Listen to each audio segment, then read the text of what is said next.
Assalomu alaykum. Bugun biz sizlar bilan mashina to'qishni o'rganamiz. Buning uchun bizga 856 nomerli ipimizni plyajdan ishlatamiz va bitta oq ipdan ishlatamiz.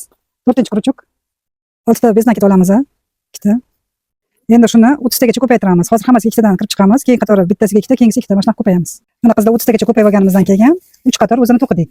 3 qator to'qib olganimizdan keyin 8 ta petlarni terib qisqarishni boshlayman. 6 ta qisqaramiz. 1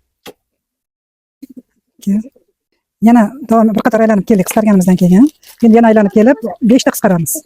Mana 5 ta qisqarib bo'ldik. Endi keyin qatorimizdan 3 tani qisqaramiz. Bizda 18 ta petla qolish kerak. Mana bizda 18 ta petla qoldi. 18 ta petlarni 7 qator to'qiganimizdan keyin bitta qisqarib keyin yopamiz. Endi yopamiz.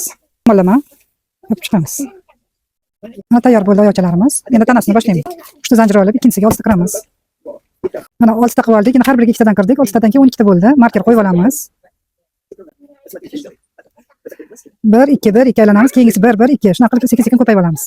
2 tagacha ko'payib oldik. Mana 2 tagacha ko'payib olganimizdan keyin oyog'ini ulaymiz. Oyog'ini ulab olamiz. 3 ta.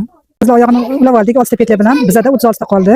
36 tadan 6 tasini oyoqqa beramiz. 30 tani 2 ga bo'lganda 15 ta to'qib oyoqni ulaymiz. Yana orqasida 15 ta qolish kerak. Mana oyoqlarni ulab oldik. 6 qator 5 6 qator o'zini to'qiymiz.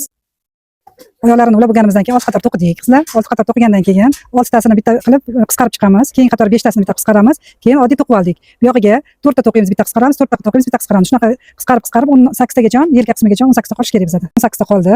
18 tani bir qator to'qiganimizdan keyin boshidan boshlab ketamiz. Qo'lini qilamiz. Hozir 6 ta bez nakit olganimizdan keyin 12 tagacha ko'payamiz. Keyin to'g'ri to'qiladi. Mana qo'lini qilib bo'ldik.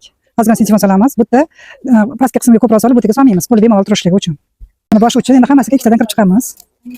Har biriga ikkitadan 36 ta petla bo'ladi. Mana bosh uchun biz 36 ta, 42 ta, 48 ta ko'payib oldik. 48 tagacha ko'tarilib, endi bu yoqqa 5-6 qator o'zini to'qiymiz. 8 tadan keyin 5 qator yurdik. Keyin 6 tada bitta qisqardik, orqasidan bitta taftor qildik. 5 tada, 4 tada, 3 tada, 2 tada bittadan qisqarib ketdik.